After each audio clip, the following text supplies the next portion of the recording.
Intendente, ante todo le quiero agradecer que me haya concedido esta entrevista. No, por favor, un placer. Como recién hablábamos, es un gusto que una meguinense esté emprendiendo esto y obviamente a disposición las veces que sea necesario. Bueno, es usted el primer entrevistado, no porque yo haya venido de casualidad a Meguino, sino porque hay un dato que creo que es central. ¿Es usted el intendente más joven de la provincia de Buenos Aires hoy en funciones?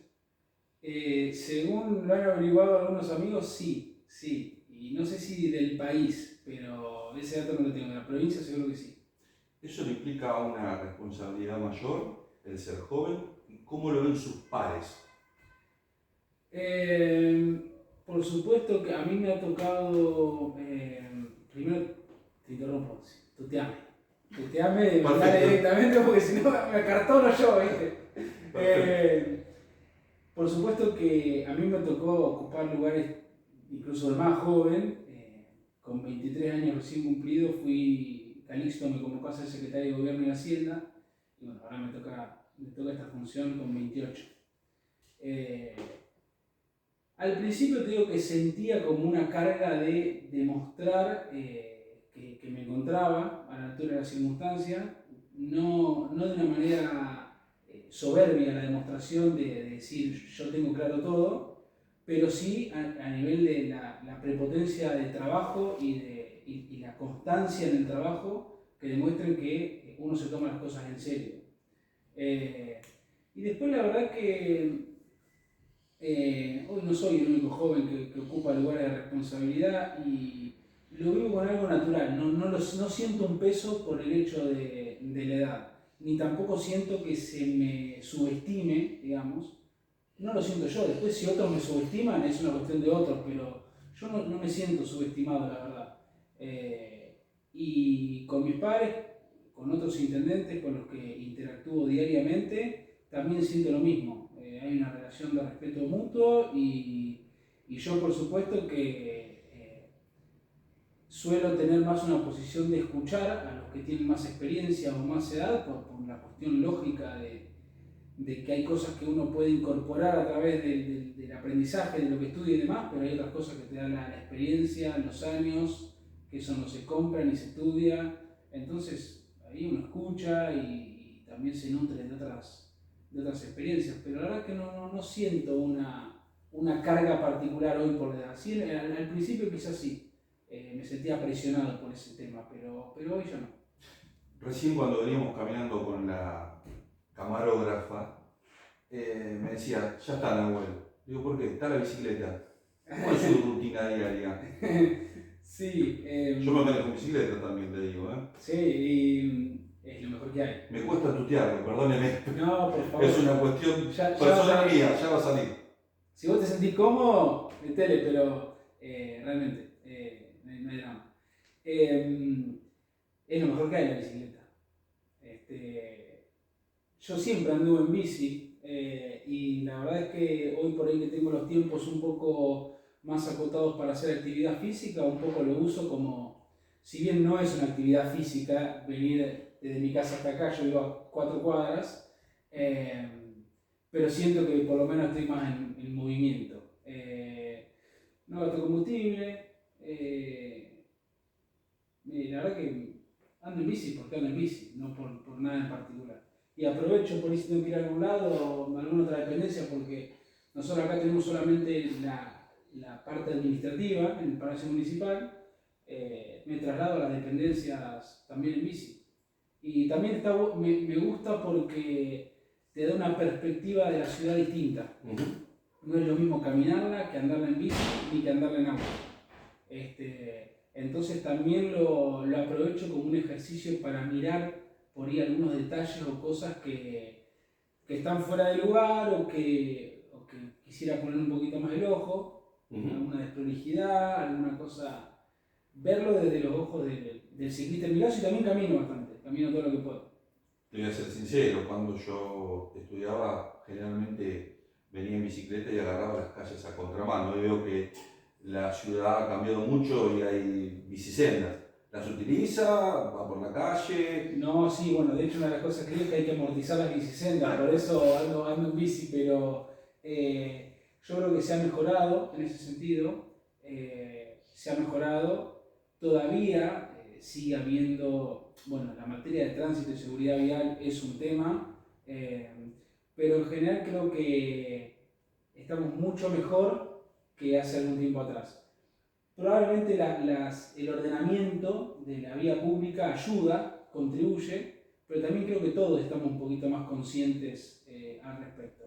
Sigue habiendo un montón de gente que anda en contramano, que no usa el casco, o que hace maniobras imprudentes en la vía pública, pero creo que comparando con lo que vos planteás, ahora hay una mejor conducta. Y sí, por supuesto que uso las bicisendas. El jueves la selección nacional tuvo su festejo después de obtener el triunfo mundialista en Qatar, la tercera estrella, ¿no? Vi en su portal de Facebook, cuando se hicieron los festejos acá en la localidad de Meguino, una foto suya con un Buda. ¿Usted practica el budismo? ¿Lo utiliza como cábala? No, para nada. Fue literalmente así. Es buena la pregunta porque me llamó la atención, por eso se lo pregunto. Lo primero es que yo no practico ninguna religión. Me considero ateo. ¿Bien? Y es muy gracioso porque mucha gente pensó que yo practicaba el budismo o alguna cosa. Y está buena la pregunta porque me permite aclararlo. Fue pura y exclusivamente una cábala. Literalmente estábamos en el partido con México, ya habíamos perdido con Arabia. El gol de Messi llegó creo en el segundo tiempo. Sí. Segundo tiempo. En el primer tiempo la situación de todos era de colapso emocional. Estábamos todos, pero en el peor momento esperable. Y estábamos mirando el partido en mi casa con unos amigos. Y mi novia, Mili, tiene este Buda que se lo había regalado a una amiga y bueno, anda con estas cosas. Y estaba por ahí y armamos una mesa al frente y donde cada uno puso algo que era la cábala para revertir la situación. Entonces uno puso, no sé, una cadenita, otro puso un reloj, otro puso, y yo vi que estaba el Buda ahí y yo agarré el Buda. Y tenía además una de esas banderitas, ¿viste? Que van en los autos, sí, que se enganchan en la ventanilla, siempre están para los sí. La tenía por ahí perdida, entonces agarré, traje la banderita y se la puse al Buda en el, tipo como si la tuviera en la espalda atada. Y quedó ahí el Buda. Bueno, le ganamos a México y al segundo partido otra vez en mi casa, el Buda presente, y ya después mis amigos no me dejaron. Es más, en un momento nos tocó separarnos y uno se llevó el Buda a Buenos Aires para... Yo después llegué a Buenos Aires, tenía una agenda allá y se transformó en la cámara. Y vos sos futbolero como yo. Sí, por supuesto. Las cámaras nos dicen que no sirven para nada, pero déjame a mí, digamos, morir con la mía y nunca analizó con cortarla, así que se transformó en el ícono del mundial. Bueno, antes de venir para acá también me encontré con dos vecinos, amigos, y también vi una publicación suya en su portal donde estaba jugando al básquet, entre otros con Esteban Lamotte, un conocido actor, y otros vecinos de... Los nombres porque recién los puse, Andrés Yuto y Ríos también, que me preguntaron además cuándo iba a organizar otro partido. ¿Es su deporte el básquet o el fútbol lo apasiona más? Mirá, yo una de las cosas por las que creo que Meguino es definitivamente el lugar en el mundo es y vos lo habrás vivido de chico, la cantidad de cosas que uno puede hacer a muy bajo costo, digamos. Yo he jugado a todo, digo que he intentado a todo. No soy bueno en nada, pero me puedo parar en todas las canchas. Entonces, vos decís, mi deporte predilecto es el básquet, pero juego cualquier cosa y me divierto. Me gusta mucho jugar al fútbol, de vez en cuando nos hacemos un torneo en las canchitas de fútbol 5, que es más lo mío, la de 5. Al básquet siempre, además, se cruza el básquet con amistades. Sí, he practicado todo. Juego al pádel también. de vez en cuando salen un turno, a todo. Si tengo que ir a jugar al tenis, me invitan, voy feliz. Soy como, lo vivo como algo alineado, digamos. Es algo, vos me invitás a jugar a un partido, lo que sea, de pádel, de tenis, a la paleta, que no he jugado nunca, pero otro día intenté y no ando tan mal. Al golf, al fútbol, a lo que sea, yo estoy todo el día pensando en que llegue ese momento. Y si me suspendés el partido, se larga a llover, es como si destruyera mi corazón. Mañana se juega el clásico de Ameguino. Sí. Sarmiento o Atlético, no sé por qué puse primero a Sarmiento. Tal vez me traicionó el inconsciente. Ahora usted dígame, opte por alguno de los dos. Es una pregunta difícil para ser un intendente, ¿eh? Vos sabés que esto es partir al... Mirá, yo el otro día hablaba porque acá trabaja en el municipio una persona de parte del equipo, trabaja acá en el administrativo, que está ahora en la comisión de Sarmiento.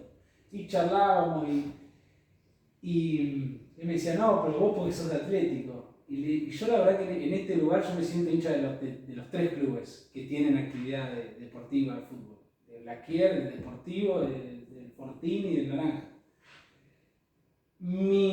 Podría decir que mi historia está más cerca de Atlético porque, bueno, mi abuelo Velleira fue parte, contribuyó mucho a la institución, mi familia, bueno, mi tío Darío, mi tío Beto, Claro, mi vieja. Un 9 terrible, le digo. Claro, el tío Beto arquero, mi vieja también jugaba todo, se destacaba nadando, todo en Atlético. Y yo me crié, yo practiqué prácticamente todo lo que hice en Atlético.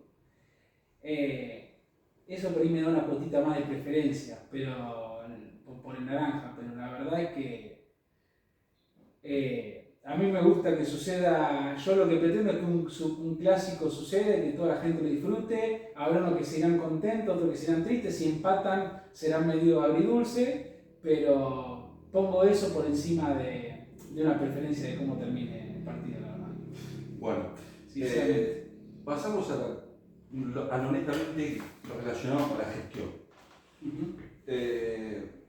Según algunos especialistas climatológicos, señalan de que esta sería una de las grandes sequías que ha sufrido el país a nivel nacional. Le quería consultar cuál es la situación del distrito, si ha mantenido reuniones con los productores, si desde el municipio van a lanzar medidas para apaciguar o amortiguar esta crisis venidera. Sí, la verdad que, bueno, yo lo decía el otro día en la apertura de sesiones del Consejo Deliberante, según he podido saber, es la peor sequía registrada desde 1913, registrada por una estación meteorológica que está en Pergamino, del INTA, si no me equivoco. Esta es la peor. Obviamente que el tipo de producción de 1913 no tiene nada que ver con los actuales, ¿no? Pero a nivel climatológico estamos en esa situación. A mí me tocó, cuando me tocó asumir en octubre, ya reemplazándolo a Calixto, una de las primeras cosas que hicimos, ya en ese momento se veía, octubre es un mes en donde se está cerca de la cosecha fina y cerca de la siembra de la gruesa. Entonces ya se venía presentando un esquema de sequía y eso nos llevó a una de las primeras cosas que hicimos fue conformar la mesa de emergencia agropecuaria, que nuclea distintos actores, áreas municipales, representantes del sector, y fue ahí que en la primera reunión decidimos solicitar la declaración de emergencia agropecuaria a la provincia. Esa fue la primera medida que tomamos, que bueno, fue validada por la Comisión de Emergencia Provincial, declarando en estado de emergencia agropecuaria desde junio hasta diciembre al municipio de Florentino Ameguino. Después hicimos una presentación de una prórroga, un pedido de prórroga, y nos concedieron hasta el 31 de marzo. Ahora estamos activando un nuevo pedido de prórroga mínimamente hasta julio, para que en todo ese plazo el distrito se considere en estado de emergencia. Por un lado, esa medida conlleva la posibilidad de que los productores presenten, y de hecho nosotros asesoramos y reunimos esa documentación, presenten las solicitudes de emergencia de acuerdo al grado al porcentaje de afectación que tengan en sus campos. A partir de ahí se termina de validar eso por provincia y conlleva una serie de reconocimientos impositivos. ¿Bien? Eso a nivel administrativo, y nosotros frente a eso, la decisión que venimos trabajando con el equipo, tenemos pendiente una reunión nueva con la mesa de emergencia, pero tiene que ver con que todas las declaraciones de emergencia que sean validadas, que sean presentadas por los productores y validadas por provincia, tienen la misma suerte, corren con los mismos beneficios en materia de lo que es la tasa municipal. ¿Bien? Es decir, si hay un 60% de afectación del campo, va a tener en provincia un esquema de reconocimiento de ese 60% de los impuestos provinciales, y nosotros haremos lo mismo con las tasas municipales, que básicamente es la tasa de red vial. ¿Y de qué forma impactaría eso en la administración municipal? Económicamente. Por supuesto que es una falta de percepción de recursos, sin duda que genera una afectación de unos cuantos millones, pero también lo cierto es que ante la situación de sequía, las posibilidades de prestar el servicio en las mejores condiciones posibles, el mantenimiento de caminos, se limita mucho.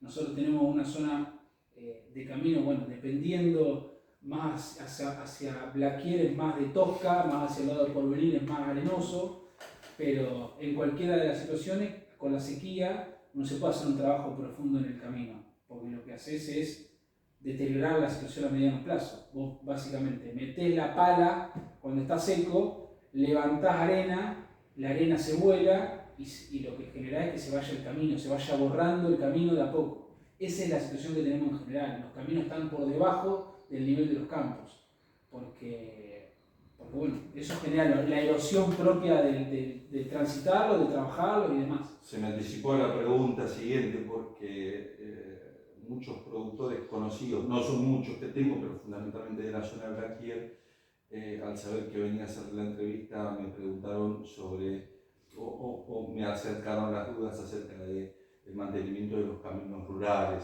y demás. Es una problemática, bueno, usted se adelantó y me planteó esta situación. Sí, a ver, es un tema de estos que nos toca administrar, la prestación del servicio de mantenimiento de caminos rurales, que tiene sus complejidades, digamos, a nivel, ¿cómo decirlo? Sí, a nivel estructural. Esto que te mencionaba, los caminos en general están por debajo del nivel de los campos. Eso es producto de la erosión del correr de los años. Cuando la primera vez que se traza la calle se encuentra a nivel. Con el correr del tiempo, por el tránsito, por el viento, por el propio elaborado que se hace sobre el camino se va volando. Se va a la cuneta, se va al campo, se va. Además, hoy que el tránsito de los caminos es las camionetas son otras, los camiones llevan otro quilaje encima. Hace 40 años atrás, un camión quizás transportaba 10, 15 toneladas y hoy estamos hablando de que algunos llegan a las 45. Entonces todo eso genera un impacto a nivel estructural sobre el camino. Nosotros tenemos 500 kilómetros de red vial, aproximadamente. De esos más o menos la mitad son caminos troncales. Acerca de la duda o de la preocupación que hay, por supuesto que tenemos problemas, por supuesto que es una temática muy difícil de resolver estructuralmente con los recursos que percibimos en la tasa de red vial. Para un camino vos dar una solución definitiva tenés que hacer un alteo, tenés que probablemente traer suelo de otro lugar, tenés que trabajar con una maquinaria que a veces no se tiene, y pensando en soluciones definitivas de que un camino esté transitable en todo momento y que ninguna lluvia lo afecte y demás, la verdad que estamos complicados. Lo que sí te puedo decir es que en ninguna cosecha, al menos de los 7 años que estamos al frente del municipio, en ninguna cosecha un productor se quedó sin sacar la producción. Eso es un dato, digamos. Esto es así. Y que eso es lo que obviamente tratamos de evitar, ¿no? Que algún productor se quede sin la posibilidad de sacar su producción, o ni hablar de actividades por ahí que requieren mayor uso del camino, como el tambo. Siempre han estado circulables los caminos. Bien. Usted mencionó recién acerca de su discurso en la apertura de sesión del Consejo Deliberante. Corríjame, pero lo saqué textual de su portal de Facebook. Cuando ponemos a Florentino Ameguino por encima de las diferencias, los beneficios llegan para los vecinos. Cuando habla de diferencias con la oposición, ¿se refiere a diferencias políticas o a diferencias de cómo llevar adelante la gestión municipal? Y por otro lado le quería preguntar, ¿cuál es su relación con las dos cabezas, si se quiere, de la oposición local, Andrea y Patricio García? Cuando yo hablo de las diferencias, hablo como algo que no se da solamente en la política. Lo hablo como una cuestión general, como un concepto general. Digo porque también algo que sostengo mucho, los destinos de Florentino Ameguino no los traza únicamente el municipio ni la política. La pujanza que tiene Ameguino no se determina solamente por las acciones municipales. De hecho, el movimiento autonomista, digamos, que se extendió por 78 años, no implicó solamente el accionar de la política. Fue un conjunto de cosas que generaron condiciones para que eso suceda. En Ameguino había producción, había comercio, había comisiones fuertes, era todo un entramado que hacía que este lugar sea pujante y que en algún momento miren y digan, che, tenemos que darle la autonomía a este lugar porque realmente la construyó. Entonces yo cuando hablo de diferencias no me centro únicamente en las diferencias políticas, o en las diferencias entre nosotros como oficialismo y la oposición. Sí creo una cosa, que yo ando todo el día por Ameguino, hablo todo el tiempo con los vecinos o todo lo que puedo, y noto que existe una grieta. Y lo que siempre digo es que que esa grieta no puede determinarnos en el hacer diario, digamos, no puede todo el tiempo limitarnos en las cosas que sí se pueden hacer o que sí se pueden acordar, que sí, seguramente son la mayoría, digamos. Hablando la gente se entiende. Y si nos ponemos a hablar, todos los que tengamos diferencias de algún tipo, pero si nos centramos en las cosas concretas, seguramente vamos a coincidir. Tampoco es... nada es soplar y hacer botella. Digamos, los procesos y los cambios llevan tiempo. Yo lo que necesitamos es una mirada de mediano y largo plazo. Y ahí me parece donde tenemos que buscar las coincidencias. En cuanto al trabajo, digamos, con la oposición, yo sí creo que muchas veces la oposición en Ameguino es como que yo puedo... Cualquier cosa que haga va a tener una beta por la que entrar y se centra únicamente en el defecto que existe en cualquier orden de las cosas. Si yo planteo vamos a pavimentar 40 calles, va a haber un cuestionamiento. Si yo planteo vamos a techar a Ameguino, a climatizarlo, si me tiro un pedo va a haber un planteo. Y la verdad que eso me parece que no construye. Yo no digo que lo que haga falta sea una relación en donde sí, está todo bien y siempre... No, al contrario, creo en la crítica, digamos, como herramienta de construcción de mejora, creo en el debate, creo en las disidencias, pero en algún momento, sentémonos y pongámonos de acuerdo. Salimos a la calle y los problemas son los mismos, nos aquejan a todos. Terminemos un poco con esa disputa permanente en donde los intereses se ponen por encima los intereses particulares se ponen por encima de las cosas más importantes. Hacías referencia, perdón, Sí, sí. hacías referencia a la grieta. Yo diría un discurso aperturista. Dentro de esa apertura, digamos, del consenso y demás, ¿has recibido críticas desde tu propio partido o de tu propio espacio político? ¿O cuestionamientos? Eso siempre existe, Juan, eso siempre existe.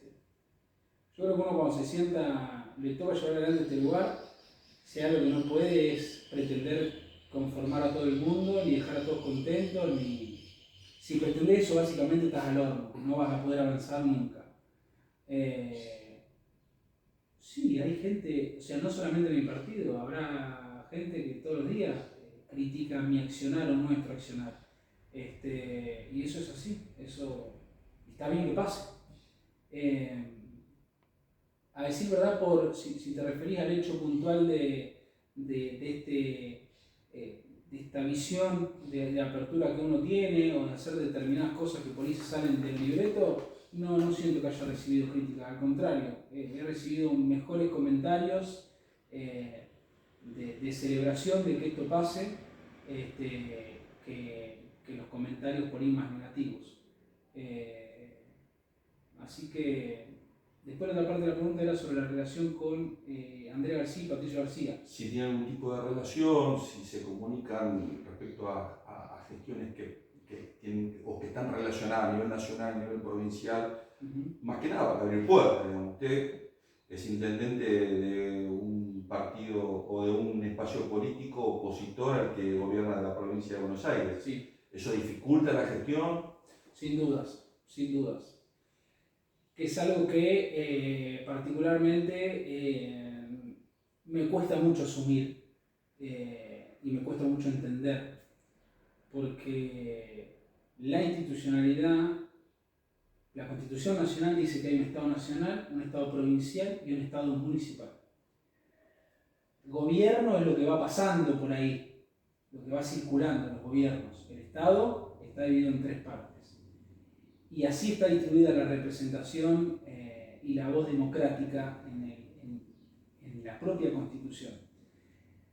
Entonces, el hecho de sentir muchas veces que uno toca puertas, que uno no va con expresiones de deseo, va con proyectos concretos a los distintos estamentos del Estado en búsqueda de financiamiento, en búsqueda de soluciones para los vecinos de Ameguino, encontrarse con trabas por la pertenencia, digamos, a un partido político, es algo que me cuesta asumir como algo que está bien. Me parece, no lo veo, o sea, ¿a vos te parece que está bien? No, yo se lo pregunto a usted. No, pero digo, es muy loco pensar que si sos del partido político del gobernador vas a tener un montón de cosas y si no sos, no vas a tener.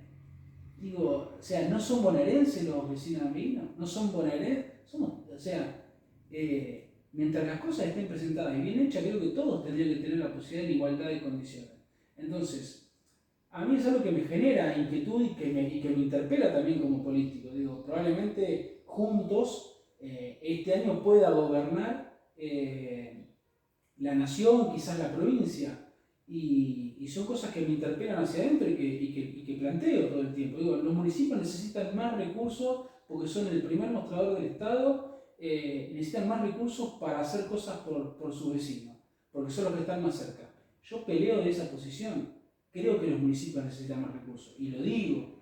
Y nosotros particularmente tenemos, desde el radicalismo, tenemos una visión de la autonomía municipal muy concreta, a favor de la autonomía. Entonces, a tu pregunta, porque no quiero escaparle, digamos, hay algo que me genera mucha duda de qué es esto de uno como intendente va a representar a los vecinos ameguinos en distintos pedidos y que a veces las puertas se vayan cerrando porque como que falta algo en la foto, falta que esté alguien más. Ahora, si esas son las reglas para que las cosas lleguen, yo por supuesto que ahí es cuando digo uno tiene que bajar la mezquindad y aceptar ciertas condiciones para que las cosas lleguen. Justo nombraba, y usted es un hombre del derecho, obviamente, ¿no? Hacía referencia a la autonomía y la cláusula constitucional. Yo sé que hay algunos proyectos presentados en la legislatura provincial para que se haga caso a lo que manda la Constitución o lo que manda la norma. Ahora, sinceramente le pregunto, con su experiencia en la administración municipal y como intendente interino de un municipio del interior de la provincia de Buenos Aires, ¿es factible, se puede llevar adelante la autonomía que un municipio como Ameguino maneje sus propios recursos? Totalmente, absolutamente. No hay nada, o sea, de hecho hoy es así. Nosotros gestionamos nuestros recursos, nosotros gestionamos nuestras instituciones políticas. Lo que hoy lo hacemos es enmarcados en una ley orgánica, ¿bien?, que supuestamente es creadora de los municipios, cuando no es así. Digamos, la ley orgánica data de 1958 y la Constitución Nacional de 100 años antes. Los municipios preexisten.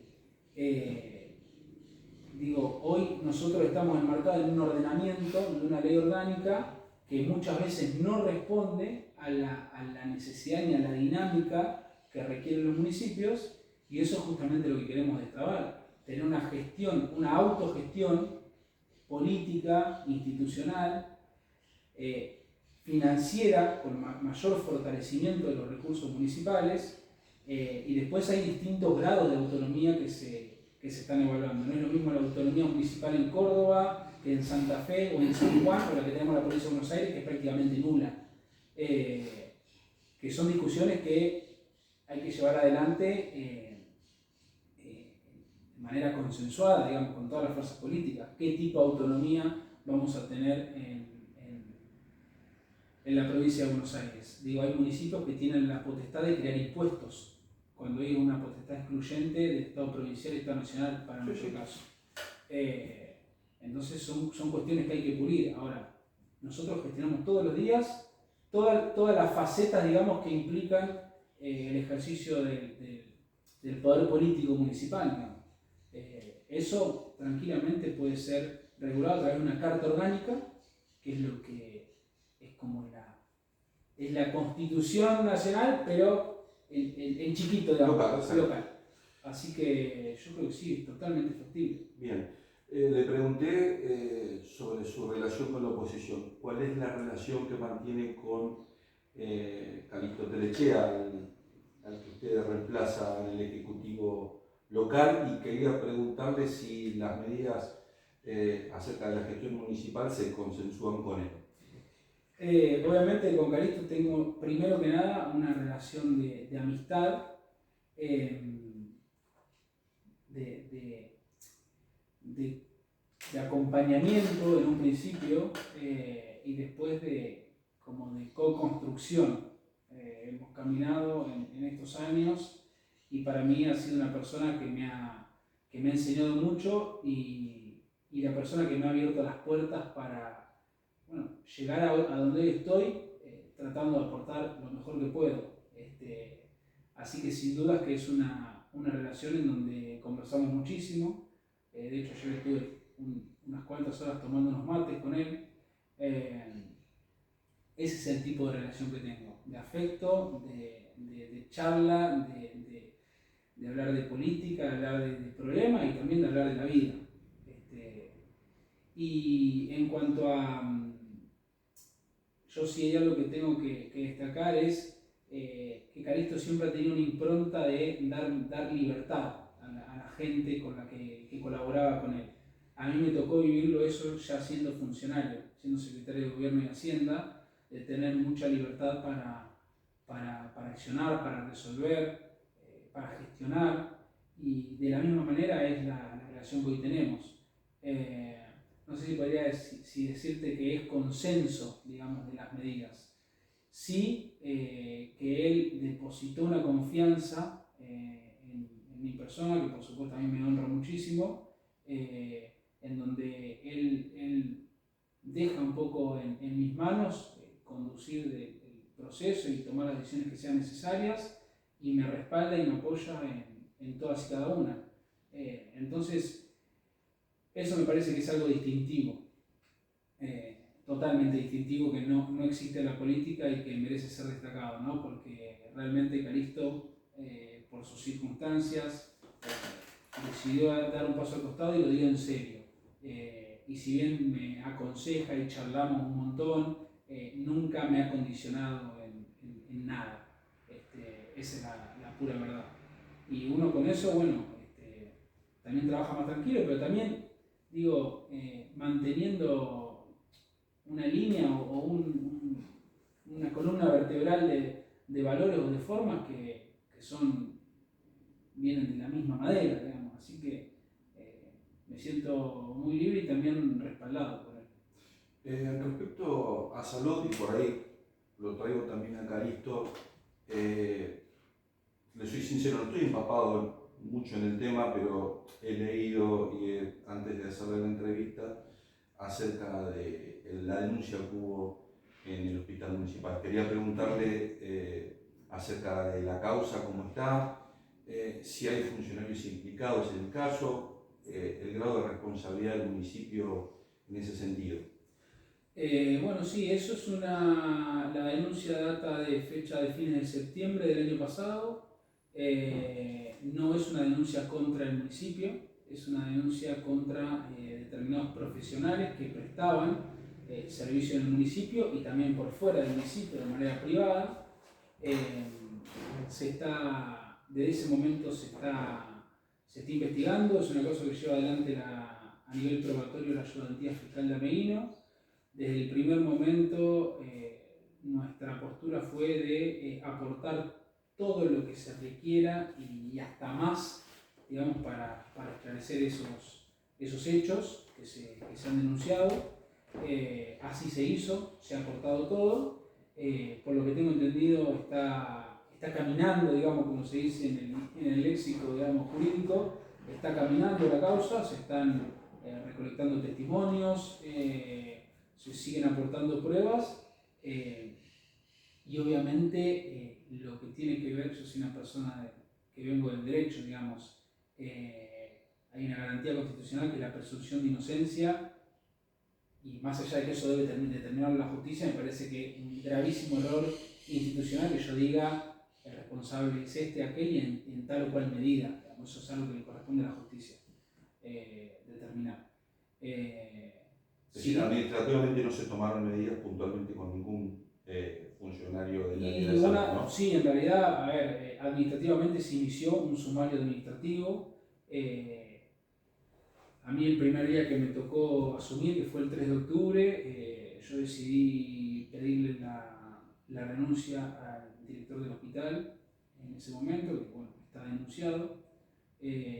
También decidí apartar a un profesional involucrado en todo este tema de la cirugía y demás.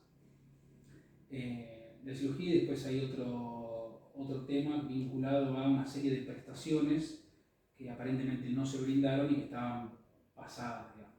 Esos son como los dos detonantes. Después, bueno, la figura, el tipo penal es otra cosa, ¿no? Se habla de estafa, de fraude a la administración pública y no sé qué otro tipo penal está encuadrando, digamos, a nivel judicial. Pero a partir de mi ingreso, yo decidí pedir la renuncia al director del hospital, apartar al profesional cuestionado. También me tocó pedir la renuncia a la secretaria de salud, que por más de no estar ni mencionada siquiera, una cuestión de distribución orgánica dentro del esquema, que bueno, son cosas que también se llevan puesto a veces a gente que realmente tiene un montón de valores, como la secretaria de salud, como María Amalia Simonetti en ese momento. Esas son las decisiones políticas que tomé desde el primer día. Y después, obviamente, el sumario administrativo que se articuló desde el propio municipio, que ya te digo, digamos, sirve más de prueba para lo que es la causa judicial que para propias medidas, porque ya hasta cae al estar desafectado, digo, la mayor sanción que pueda haber frente a un funcionario o un empleado que incumple o que comete una falta grave es el cese, que te echen básicamente. Entonces, medio que esa cuestión al renunciar los funcionarios ya queda en otra órbita, forma parte más de la órbita judicial. Independientemente del caso, le quería preguntar acerca de las políticas públicas en materia de salud. Hablamos antes de comenzar esta entrevista de que se está trabajando en el tema de traer profesionales para mejorar la calidad de la salud pública en el hospital. ¿Usted cómo ve la salud pública local?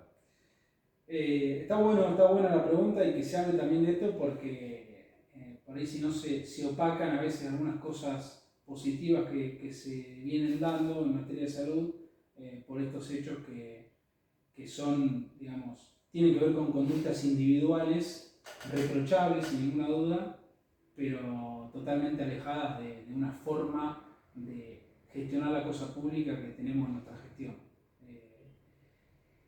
En materia de salud, quizás vos si venís recurrentemente a Meguino habrás notado, digamos, algunos cambios a nivel edilicio de infraestructura hospitalaria. Ya en la gestión de Calixto se priorizó mucho lo que tiene que ver con la infraestructura y el equipamiento hospitalario.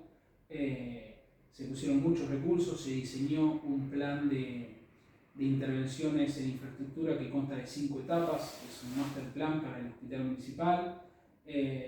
Se realizó toda la primera etapa, que era una de las más importantes, que tiene que ver con todo el sistema de guardias. Se hizo alguna intervención en el quirófano, otras se ordenó la circulación dentro del hospital, y ya la segunda etapa, que está pronta a finalizarse, que tiene que ver con el nuevo sector de kinesiología, que se amplió por 5, con un edificio nuevo para residuos patogénicos, que era algo que los residuos patogénicos son de los más peligrosos y de las principales fuentes de transmisión de enfermedades a través del residuo. Tiene una gestión muy particular el residuo patogénico, que son todos los derivados de las operaciones, del material médico, digamos, que se utiliza para curación, todo el material hospitalario. Sí. Y eso estaba, digamos, tenía una gestión bastante precaria. Ahora se hizo un edificio nuevo para la gestión de los residuos patogénicos, que ya está finalizado junto con el sector de kinesiología, sector de circulación de internación, la nueva farmacia y ahora que se va a mudar la farmacia, se va a construir el nuevo sector de diagnóstico por imágenes. Lo que quiero decir es que claramente ha habido una voluntad demostrada de mejorar las instalaciones del hospital y está a la vista. Y en lo que tiene que ver con recursos para profesionales o para lo que es la gestión del sistema de salud, en comparación de 2015 ya a 2016 y de 2016 en adelante, se ha duplicado el presupuesto destinado al área de salud. En 2015 el presupuesto municipal en salud era de un 15%. Hoy se ha sostenido a lo largo de estos años más de un 30% en todos los años. Incluso ha superado esta duplicación. Ahora creo que está presupuestado un 31% dentro del presupuesto, pero en ejecución ya venimos en un 33-34%.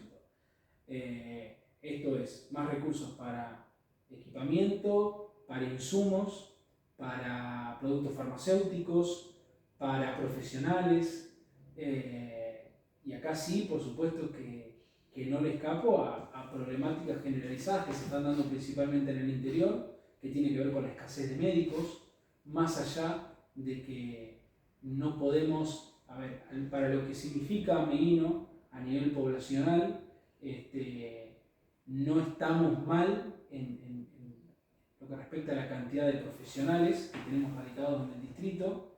Por supuesto que sería mucho mejor tener más, pero esto tiene que ver con una problemática generalizada de escasez de médicos en el interior, básicamente. Esto lo comparten todos los municipios. No vas a escuchar un municipio que no tenga esta problemática si lo consultás. Que por supuesto es parte de los desafíos que tenemos. Justo antes de la charla hablábamos de la posibilidad de una profesional que no es médica, pero sí está vinculada a la salud, para que es de Ameguino y que vuelva a Ameguino a brindar tareas. En esa búsqueda estamos permanentemente, con distintos profesionales que se requieren.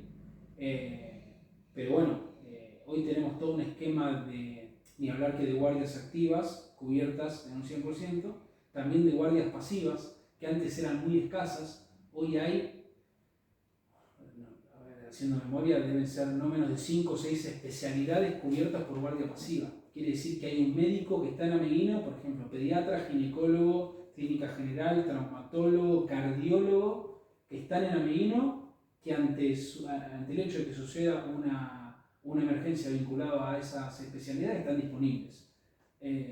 Además del médico de guardia que está ahí, sí, haciendo base en el hospital a 24 horas. Así que, obviamente, ese es el camino que queremos seguir fortaleciendo el sistema de salud y también hacer mucho pie en lo que es la promoción y la prevención. Porque cuando llegamos al hospital, yo siempre digo, cuando llegamos al hospital ya, o sea, hubo varias cosas antes, que obviamente si uno tiene un accidente es una cuestión circunstancial. Ahora, cuando se llega con problemas derivados de la falta de prevención, digo, hay algo ahí en el medio para hacer muy importante a nivel comunitario y de salud, en materia de promoción de la salud. Así que ahí te hice como un plano general, pero podés puntualizar si querés en cualquier otro. No, pasamos al tema educativo. Un informe hace poco reseñaba que de 10 alumnos del primario, 4 pasaban al secundario con conocimientos básicos. Bueno, le quería preguntar sobre este dato, si lo tenía, qué opina al respecto, y en cuanto a la política educativa, cómo ve la llegada de la universidad al distrito. Bueno, la educación, pasa que son temas por ahí tan generales y en algún punto yo también digo, no me considero una voz autorizada ni especialista en temas de educación. Sí tengo preocupaciones referidas a la educación, que uno ve así como síntomas que se perciben, digamos, en el intercambio permanente, con familias, con alumnos, con docentes, en donde yo creo que hay una preocupación generalizada acerca de los contenidos o con la preparación que hoy se está brindando desde la educación, desde el sistema educativo. Yo creo que no hay nadie que pueda decir, no, tenemos un sistema educativo que no tiene nada por mejorar. Yo creo que es un frente en el que hay que, pero además porque, no digo tanto porque sepa las cosas que funcionan mal, que es la parte donde no me siento autorizado. Sí lo que veo y que vivo y que trato de informarme en un mundo que cada vez requiere, digamos, de otro tipo de habilidades, donde se están dando cambios en los trabajos, digamos, que van hacia un sentido que tiene que ver con la informática, con la inteligencia artificial, con todo este nuevo mundo hasta de gestión financiera de las familias que está, o sea, hoy a través de un teléfono se realizan operaciones que antes requerían una complejidad o un nivel de conocimiento o de especialización mucho mayor. Digo, hoy lo tiene cualquiera a 2 clics. Entonces, todo lo que está pasando en el mundo me parece que a todos los que estamos que tenemos algún grado de responsabilidad nos interpelan hacia, ¿qué vamos a hacer con esto? ¿Cuál va a ser la formación que le vamos a dar a las futuras generaciones para que tengan herramientas para nadar en este nuevo mundo? Y ahí es donde me parece que en todas las órbitas estamos como llegando tarde. ¿Por qué? Porque yo tengo 28 años. Cuando tenía 18, las posibilidades de hacer cosas con un teléfono eran limitadísimas. Y en solo 10 años, los avances han sido pero exponenciales. Entonces, va muy rápido esto. Va muy rápido. Y yo creo que nosotros no estamos interpretando esa velocidad Y en el medio, los chicos se encuentran desamparados de herramientas, desamparados de un proyecto de vida, de lo que quieran formarse, de un abanico de posibilidades para formarse que hoy existe, que no lo da solamente la universidad, que no lo da solamente, que tiene que ver con otras cosas, con esto de las habilidades blandas, de la informática, de la programación. Hay muchas cosas para preguntarse en materia educativa y creo que tiene que pensarse desde que uno entra al sistema a los 3 años hasta que uno puede terminar con un nivel de formación superior y posterior, porque ahora se habla además de que hay que acortar las carreras para una rápida salida laboral, porque vamos a estar en permanente formación a lo largo de la vida, adquiriendo nuevos conocimientos vinculados a las nuevas tecnologías que van surgiendo. Es como que el estar estudiando va a ser algo parte de nuestra vida, no es algo que estanco, yo me recibí a los 25 y voy a trabajar desde toda la vida. Esos conceptos ya las nuevas generaciones no lo interpretan de esa manera. Respecto a medidas económicas o de gestión en la educación, el municipio tiene un programa de becas para estudiantes o para aquellos que deciden ir a Buenos Aires o La Plata o Rosario, Córdoba a estudiar, porque sé también que en el medio hubo una problemática, no recuerdo bien el año, acerca del cierre de una casa de estudiantes en la ciudad capital de la provincia de La Plata. No sé si quiere aclarar algo al respecto y bueno, le abro el abanico para... Bien. Bueno, por parte también te voy a responder la que ahí mencionabas en la anterior, el tema de la llegada de la universidad. De la universidad. Como lo tomó fundamentalmente, ¿no? Como una gran noticia, por supuesto. Una gran noticia. No hay margen, digamos, para hacerse ningún planteo, me parece, en línea con lo que creo que la gran mayoría de los ciudadanos creen, que es que la educación es la herramienta más poderosa y transformadora y de ascenso social. El solo hecho de pensar, de estar en contra de una iniciativa de esas características sería, no sé, algo casi perverso, te diría. Yo creo que es una gran noticia, que está en sus albores, que está comenzando, que viene tomando forma por lo que vengo conociendo, que es mucho más por los comentarios, por lo que me informo por los medios, no porque se haya involucrado al municipio en esa iniciativa, que es algo que creo que, no voy a profundizar ni a polemizar, pero vuelvo a lo mismo, ¿no? Hay un Estado nacional, un Estado provincial, un Estado municipal. El municipio tiene seguramente algo para aportar en esto y tiene que estar en conocimiento de esta iniciativa, y la verdad es que uno se entera por los medios de comunicación, por las redes sociales, y algo que me parece que daña a la institucionalidad. Pero sacando eso, que es anecdótico en relación a la magnitud que tiene la iniciativa, que vuelvo a decir, es algo que está iniciando por lo que conozco y por lo que me he informado, con un convenio de financiamiento para la construcción de una sede universitaria de la Universidad del Noroeste, la UNOVA.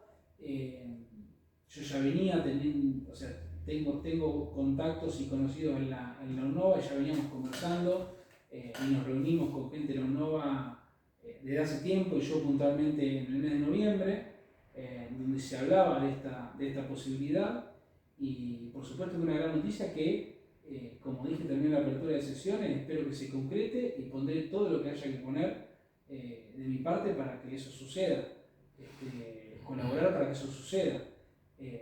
Por lo que sé, el proyecto es de una magnitud importante, un edificio de cerca de 800 metros cuadrados en la primera etapa, seguramente se empezará a construir ahora.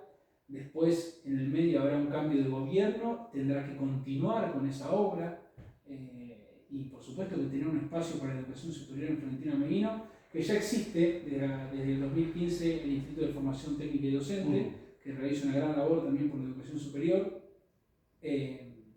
Ampliar la oferta a nivel superior es justamente lo que decía como parte de lo que hay que hacer. Así que feliz como ameguinense y desde este lugar porque eso pueda ser un hecho. Y en cuanto a creo que quedó el programa de becas, y el tema de la casa de estudiantes de La Plata. Nosotros desde el año 2018 creamos una ordenanza que no existía, una regulación ni una política pública municipal destinada a acompañar a estudiantes del nivel superior. No existía. La creamos en 2018, a mí me tocó redactar esa ordenanza, y básicamente tiene que ver con asistir económicamente con un porcentaje del salario mínimo vital y móvil a alumnos que cursen carreras de nivel superior, tanto que estén por iniciar como que estén cursando. Ahí se establecen los requisitos de admisión, se establece un régimen de prioridad en base a la situación socioeconómica de la familia, con todo un sistema de puntaje, para tener un sistema básicamente transparente de asignación de las becas. También es algo en lo que creo, digamos, cuando el Estado pone recursos en un lugar, los recursos siempre son escasos, tiene que establecer criterios justos para que eso sea accesible y democrático y transparente. Eso fue lo que hicimos, el primer programa municipal de becas, con el que hoy se asiste a, no sé si son 40 o 45 jóvenes. Para este año, el total de jóvenes que se han presentado es de 84, ¿bien? Y vamos a hacer un esfuerzo para tratar de darle una ayuda a todos, ¿bien? Para sostener sus estudios. Es una beca que permite, mirando algunos valores, costear, casi te diría en cualquier lugar del país, un cupo en una pensión, ¿bien?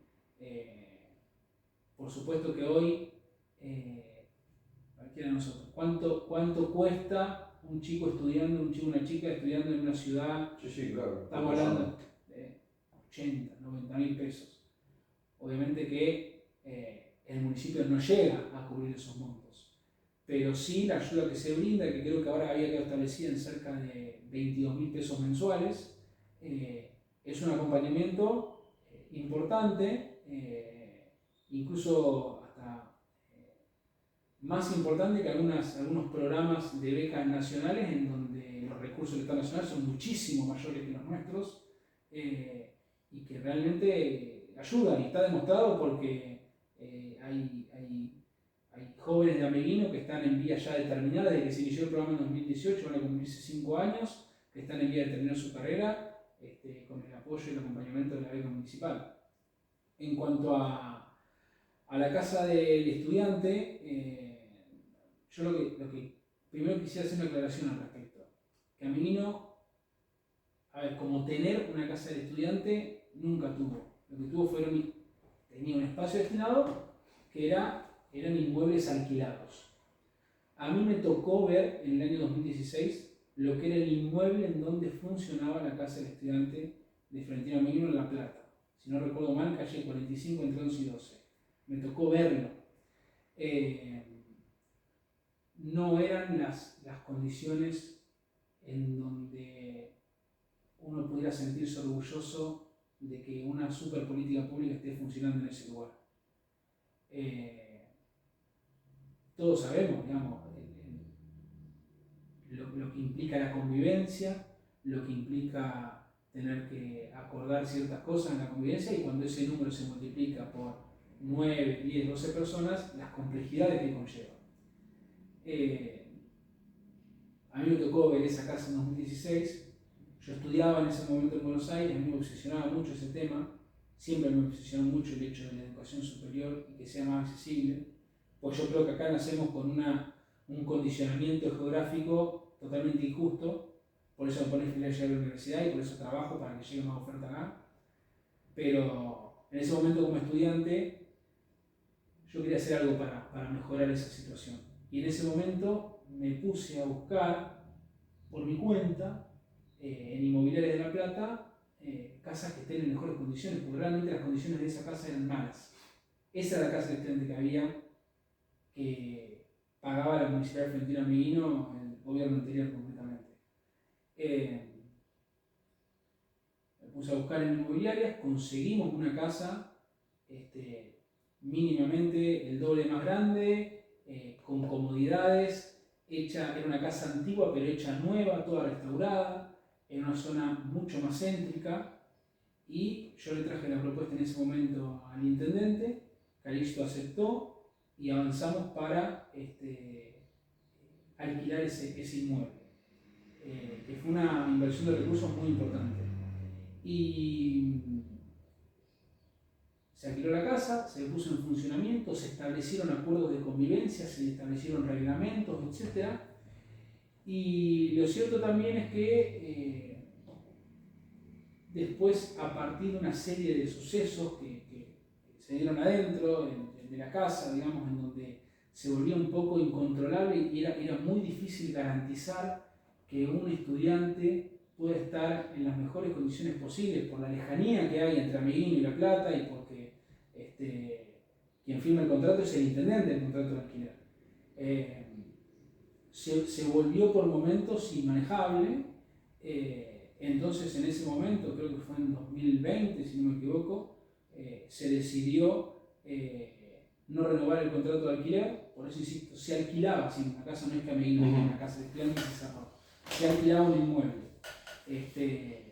Y se decidió ir hacia un sistema de apoyo económico que le permita a cualquier joven que se postule para el sistema sostener tener un lugar para habitar en un esquema de una pensión o de compartir un departamento con otro, por ejemplo, a través de un apoyo económico en cualquier lugar del país que quiera estudiar, no solamente en La Plata. A mí sinceramente fue algo que me costó mucho aceptar, que no termino de aceptar del todo, pero también les puedo decir que es algo que se vuelve muy difícil de gestionar a la distancia, y que lo que me parece que uno tiene que priorizar es que si hay algo de esas características tiene que estar garantizado que el chico que va a estudiar puede estudiar y que no se vea interrumpido ni por inconductas de otros, por desarreglos de convivencia, digamos, para no entrar, para no profundizar. Perfecto. Respecto a otra cuestión que me parece también fundamental, o por lo menos lo veo en las redes, ¿no? Si se quiere tomar como una crítica acerca de la política habitacional de la gestión municipal, hablo de la gestión de Juntos por el Cambio, ¿no? Vi que, no sé si fue la semana pasada, se obtuvo el compromiso de la construcción de 100 viviendas. Le quería preguntar acerca de esto, ¿cómo evalúa usted la gestión respecto a la cuestión habitacional? ¿En qué marco se daría la construcción de estas 100 viviendas? ¿Si es solamente un compromiso o hay una fecha para empezar a construirlas? Y por otro lado, ¿por qué en Ameguino los terrenos son tan caros? Bien, vamos por parte. Por un lado, lo que tiene que ver con la política habitacional, que yo también lo decía en la apertura de sesiones. No quiero extenderme ni irme por las ramas, pero tiene que ver con una problemática mucho más estructural que no empieza ni termina solamente con la construcción de viviendas financiadas por el Estado, que nunca llega, nunca va a llegar probablemente a terminar con el déficit habitacional. Lo digo a nivel general, digamos, saliendo de Ameguino incluso. Yo creo que hay muchas cosas que impiden o que complejizan la posibilidad de acceder a la vivienda propia. Empezando por la economía, empezando por el poder adquisitivo, siguiendo por la falta de financiamiento a partir de las entidades financieras, bancarias y demás, del propio banco hipotecario, en donde el Estado participa, en un contexto de inflación totalmente imprevisible. Entonces, son todas cosas que atentan contra la posibilidad de que en una familia en donde hay trabajos estables se pueda acceder a un crédito a un buen plazo, en condiciones razonables, para poder construir la vivienda. Eso para mí es parte de una dimensión estructural, digamos, general, que tiene que ver con la situación general del país. Ahora, puntualizando sobre esta evaluación vos preguntabas de nuestra gestión de Juntos por el Cambio, sí yo puedo decir con absoluta sinceridad algo que es objetivo. En el gobierno provincial de entre 2015 y 2019 no hubo construcción de vivienda prácticamente por el Estado provincial. Acá todos los planes de vivienda que se han hecho con financiamiento nacional o provincial. Jamás se ha construido una vivienda entera, digamos, con recursos municipales. Eso es imposible. Imposible económicamente, no está la plata, no tenemos los recursos. Si la tuviera, estaríamos construyendo. Con lo cual, si esto es objetivo de la realidad, entre 2015 y 2019 no hubo prácticamente construcción de viviendas. El actual gobierno provincial, no les obliga, debo decir, que está avanzando fuertemente en la construcción de viviendas sociales. Nosotros trabajamos en esa línea porque entendemos la magnitud del problema. Existe un problema habitacional en Ameguino y en toda la Argentina, que además se complementa otra cosa que no mencioné, que tiene que ver con la regulación de los alquileres y todo un esquema de alquileres disfuncional que no da respuesta ni a los inquilinos ni a los propietarios, pero digo, por supuesto que el problema habitacional nos interpela, nos preocupa, y a partir sí de notar que este gobierno provincial tenía vocación de construir viviendas sociales, desde ya hace 2 años para atrás empezamos a trabajar nosotros en proyectos de gestión de viviendas para el Florentino Ameguino. Avanzamos en regularizar terrenos, bien, que estaban a mitad del camino de ser del municipio, regularizarlos, subdividirlos, tener todos los papeles en orden de los terrenos, y así presentamos ya el año pasado un proyecto de 33 viviendas para Ameguino. Después presentamos a principios de este año un proyecto de 16 viviendas para Blaquier, otras 14 para Ameguino, suman en total 63 si no me equivoco.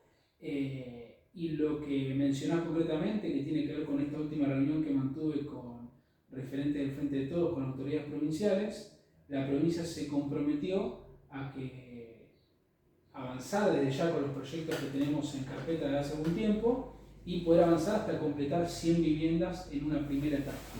Ese fue el compromiso que tomó el ministro y yo por supuesto que lo celebro y que trabajaré, como dije también en la apertura de sesiones, en la adquisición de los terrenos para que eso pueda ser posible. Obviamente sé del desafío que significa conseguir terrenos en condiciones que se pretenden, que es dominio en nombre del municipio, subdividido y demás. Son cosas que llevan tiempo, digo.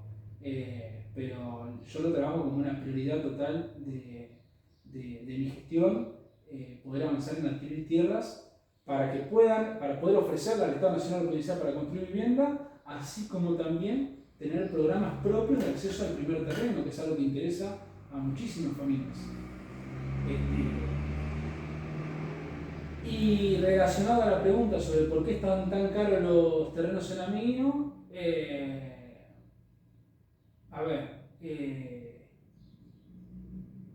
por un lado creo que tiene que ver con un tema de realidad económica, que tiene que ver con que hoy se ve al terreno como una cuestión de ahorro, ¿bien? Por un lado. Y por otro, seguramente por una falta de oferta de terrenos a menores costos. Yo, si hay algo lo que creo es en intervenir de alguna manera en el mercado inmobiliario con medidas, digamos, que permitan bajar el precio a partir de competir con mejores precios. Yo creo que, sin duda que los terrenos están caros, son inaccesibles en Ameguino para la gran mayoría de la gente, los terrenos, y yo creo que a partir de una política municipal de ofrecimiento de terrenos a menores costos, financiado y demás, las pretensiones de los privados sobre el valor del terreno indefectiblemente van a bajar. Por eso creo que es una intervención en el mercado inmobiliario pensada desde la proactividad del municipio, que son otro frente que estamos manejando, que tiene que ver con desarrollar consorcios urbanísticos, que son acuerdos entre el público, el Estado y el privado dueño de la tierra, para hacer desarrollos y generar terrenos a un bajo costo, al menor costo posible, digo, porque el municipio no lucra, el municipio sale hecho. Nosotros tenemos que garantizar un terreno con infraestructura mínima para que pueda ser habitable. Y creo que a partir de eso puede generar un impacto en el valor del resto de los terrenos. Bien, para ir cerrando, después le hago preguntas muy puntuales, cortas, para que usted me la defina con una sola palabra. Bien. Ayer se cumplió un nuevo aniversario del golpe de Estado de 1976. Yo he despuntado el vicio, le soy sincero, del periodismo con algunos relatos que he escrito sobre los desaparecidos que han vivido en Ameguino y que incluso tienen algunos familiares todavía aquí. Ayer puntualmente, cuando venía viajando, viajo en tren, generalmente vengo con mi hijo, y venía leyendo un libro de Lincoln, se llama Los Ocho Robles. El intendente histórico de Lincoln, Mango, creó en el parque municipal, y por eso hace la referencia al libro, un monumento para los 8 desaparecidos de Lincoln en el parque. Y ayer vi también que el intendente Serenal, también de Juntos por el Cambio, realizó un acto con los familiares en la plaza. Tengo entendido que se presentó un proyecto, una minuta de comunicación para que se declare de interés general una comisión de la memoria a nivel local que fue rechazada, creo. Quiero consultarle respecto a qué opina sobre el proceso y, por otro lado, si es factible que la Comisión de la Memoria sea reconocida a nivel municipal, más allá de la grieta que hablábamos anteriormente o de cuestiones netamente políticas. ¿Qué opino sobre el proceso en primer lugar? Bueno, soy radical. Soy radical, empecé a militar en el radicalismo, estoy orgulloso de ser radical y creo que ya en principio eso dice algunas cosas. Digo, el rol del radicalismo en la historia, vinculado a los procesos de facto o a los gobiernos de facto, ha sido totalmente coherente y contundente, y ni hablar de lo que se generó a partir de la vuelta a la democracia con Raúl Alfonsín como líder de una reivindicación histórica vinculada a terminar definitivamente con la violación de derechos humanos en este sentido. Es mi máximo referente político, Raúl Alfonsín, y yo creo que eso ya define algunas cosas. De hecho, ayer una de las acciones que llevamos adelante fue proyectar la película Argentina 1985 en el Centro Cultural. Justo lo agarró yo en el medio, pero bueno, varios pudieron acercarse. Lo vi, no llegué porque si no la vuelvo a ver. La vi en la publicación, digo, no llegué, si no la volvería a ver, una o dos, tres. Impresionante. Sí, es un peliculón, la verdad. Bueno, a nivel cinematográfico yo no sé mucho, pero si está nominado a los Oscars es porque debe ser bueno, y de hecho la disfruté muchísimo. Sí, no puedo negar que me dejó algo medio agrio a nivel de el rol del presidente Alfonsín.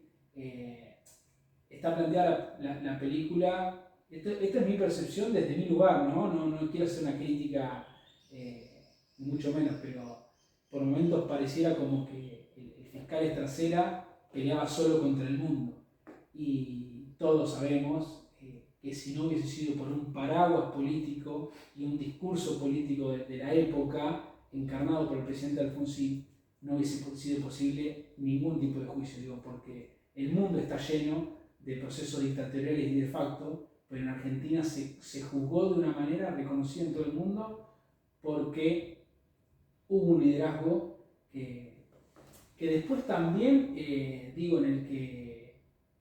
el que hubo un consenso generalizado en todas las fuerzas políticas. no digo que sea excluyente ni únicamente un logro del presidente Alfonsín, pero sí de que hubo un rol de liderazgo que es determinante en el curso de la historia, casi siempre, el rol de liderazgo. Como lo tuvo Perón en otra faceta de cosas vinculado a los derechos laborales y a un montón de otras reivindicaciones de los sectores populares, incuestionables, digamos. Digo, en este sentido, el presidente Alfonsín tuvo un liderazgo contundente que garantizó la democracia para todos los tiempos. Con lo cual, eso, digo, el solo hecho de ser, sentirme y querer al radicalismo, creo que ya me coloca en un lugar más allá de tener 28 años. Digo, yo nací en el 94, o sea, nací 20 y pico años después que del inicio de la dictadura, hasta 11 años después de la vuelta a la democracia. Soy un hijo de la democracia de punta a punta. Hay cosas de las que no tengo autoridad para hablar. Sí, soy de un partido con mucha historia y probablemente por la historia del partido es que estoy y voy a morir radical. Eso por un lado. O sea, no le encuentro mayor sentido opinar sobre el proceso.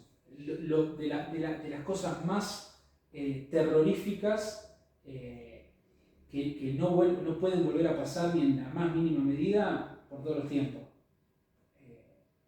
No tengo más que decir. Hay que hacer memoria por la verdad y la justicia, como lo dice el día. En cuanto a lo que preguntás sobre la Comisión de la Memoria, yo justo era concejal en ese momento, cuando se trató el proyecto, y es otra de las cosas en donde yo creo que, porque en ese momento el planteo que hacíamos era de darle un marco institucional en el que puedan participar todas las fuerzas políticas, todas de la primera a la última que tengan participación política en Florentino Mejía, porque así fue como se gestó la vuelta a la democracia y así es como se sostuvo después el sostenimiento de la democracia, en momentos en donde tambaleaba, con los levantamientos cara pintada, digo, para que la condena a la dictadura y para que el sostenimiento de la democracia sea real, tiene que ser de todos, de absolutamente todos. Entonces lo que planteamos era de encontrar una manera en donde todas las voces de la democracia estén representadas. Y en ese momento no se pudo ir hacia ese lugar y había una postura bastante reticente a esa idea y nos pareció que no era la manera de abordar la temática, sino era con la mayor pluralidad posible y la mayor construcción de consenso posible. Eso no quiere decir que yo no respete, ni que nosotros no respetemos ni reconozcamos la importante labor que realiza la Comisión de la Memoria como cualquier partido político que realice acciones vinculadas a la memoria. Pero si vamos a darle una entidad de reconocimiento público, digamos, que incluya a todos los ameguinenses, porque lo que sale del Consejo Deliberante es representativo de todos los ameguinenses, creo que esa representación tiene que tener otro grado y que puede mejorarse. Y en la medida en que podamos avanzar en ese sentido, creo que esto, digamos, no requiere mayor debate. En ese momento fue así como se dio la discusión. Y esa fue la conclusión a la que vos mencionaste. Pero frente a las víctimas, frente a los familiares de las víctimas y frente a cualquiera que condene el proceso cívico-militar y que enarbole la democracia, lo único que podemos hacer es respetarlo y reconocerlo. Es mi posición frente a todo. El diálogo se mantiene abierto. Por supuesto, siempre, siempre. Si no hay diálogo, no hay nada, no existe. Usted recién hacía referencia a Raúl Alfonsín, y con esto termino con las preguntas largas, porque hemos hablado bastante y nos terminamos el termo. Alfonsín recibe un gobierno con una deuda de 45.000 millones de dólares aproximadamente, que no dista mucho a la deuda que hoy mantiene el país. Con reservas escasas, con una inflación galopante y un nivel de pobreza también importante. Esas cifras, vuelvo a reiterar, no distan mucho al contexto actual de la economía argentina. Han pasado muchos años de la democracia y han gobernado este país distintos colores políticos. ¿Por qué la democracia sigue en deuda respecto a estas cuestiones? O si usted lo toma como una deuda de la democracia, porque pasaron muchos años y son datos duros, ¿no? Sí, vos te referís a la deuda. Deuda externa, inflación, nivel de pobreza, nivel de reservas. ¿Por qué no podemos revertir ese escenario? Y si usted considera, como yo creo que es una deuda de la democracia, no sé si usted lo considera así o cuál es su opinión al respecto. Mirá, Juan, si la democracia... Con esto no quiero decir volvamos atrás porque yo repudio lo que pasó atrás, ¿no? Yo quiero más democracia, obviamente. Eso está más que claro. Por supuesto. A mí no se me ocurre alguien que pueda pensar que la democracia, en el mundo en general, pero en la Argentina en particular, ha cumplido su cometido en un país en donde más del 50% de los niños son pobres. Ya está, más datos, ese dato. Quedémonos solamente con ese dato. Más del 50% de los niños son pobres. Quiere decir que no tienen lo básico para desarrollarse como personas, como sujetos, como individuos a lo largo de su vida. Más del 50%, no. Saquemos del medio la cuestión económica, las reservas, las falencias que ya está, no requiere más discusión. Por supuesto, hay una enorme deuda de la democracia. De hecho, una de las cosas que decía Alfonsín, y que era que una consigna tan simple como con la democracia se come, se cura y se educa, ahí está. En esa simplificación está la deuda y hacia dónde debe ir la democracia, donde todos puedan comer, donde todos se puedan curar, donde todos se puedan educar. Te agrego, donde todos puedan trabajar, donde todos puedan progresar. Entonces yo, sin ninguna duda, creo que, y por eso también creo que nuestra generación tiene un papel importante, porque nuestra democracia es muy joven, cumple 40 años, justo este año, es muy joven, está atravesada hablamos de utopía antes, ¿no? Pero está atravesada por una serie de disputas de antaño y que tienen que ver con una generación que ya tuvo su tiempo de gestionar los destinos de la Argentina,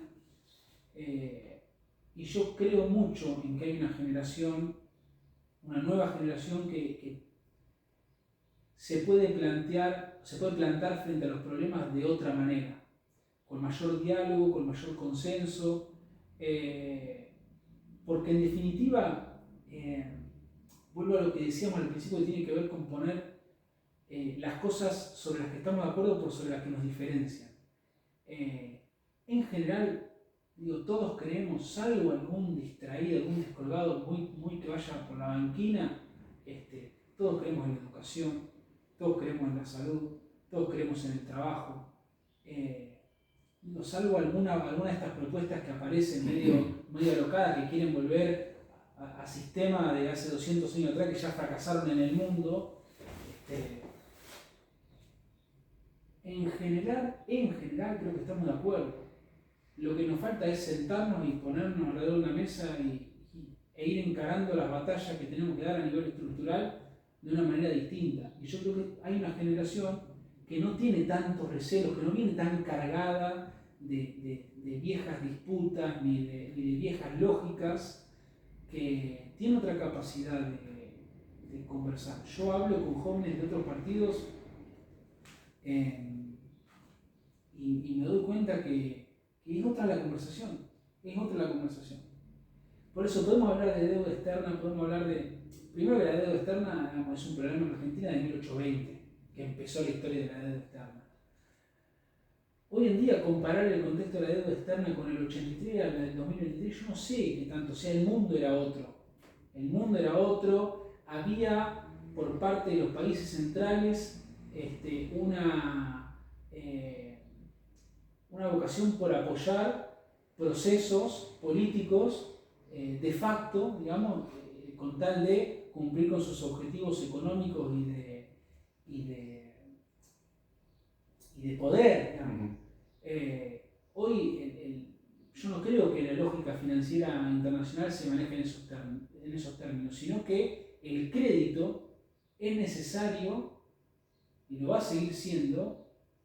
Ojalá que en nuestro caso sea para dejar de pagar viejos compromisos y sea para financiar cosas importantes en materia de infraestructura, de programas de políticas públicas que generen, digamos, que uno, cuando toma un crédito, cuando para hacerte una casa, es un buen crédito si te dan buenas condiciones. Ahora, tomar un crédito para pagar una deuda en un casino es un pésimo negocio, no existe. Entonces, digo, no sé si el problema es de deuda externa, por decir deuda externa es un problema. El problema es cuando la deuda no se destina o no sirve para pagar las cosas que tiene que pagar. O se contrae con intereses usureros o con... qué sé yo, digo, no soy economista tampoco, vuelvo a decirte, ¿no? Pero me parece que no es una cuestión tan puntual. No me animo primero a darte no quiero transformarme tampoco en un repetidor de discursos. Creo que no es algo de lo que estoy formado para darte una respuesta sólida. Sí me parece que uno ve problemáticas. Tenemos que discutir algunas cuestiones para salir de los niveles de pobreza que tenemos, para salir de la inflación que tenemos, una de las más altas del mundo, para salir de... Me parece que tenemos un país de la... No quiero decir una mala palabra, ya sabes lo que estoy pensando. Sí, obvio, sí. Un país de eso, en donde si algo que nos faltan son oportunidades para que todos podamos tener una vida mejor. Bien. En eso hay que centrarse. Respuestas cortas, respuestas cortitas también o de una palabra. ¿Será candidato a intendente? En una sola palabra, ¿eh? En una sola palabra, veremos. Mauricio Macri, Expresidente. Cristina Fernández de Kirchner,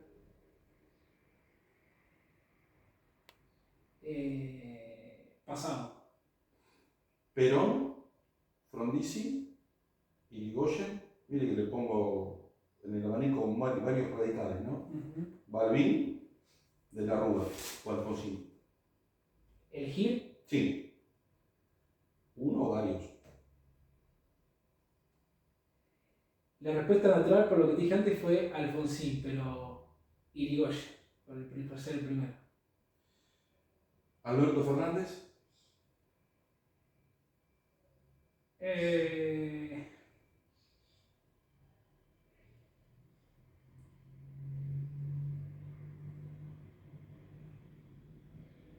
Complejo. No me la respondió antes. ¿Quién gana el clásico? ¿Sarmiento o Atlético?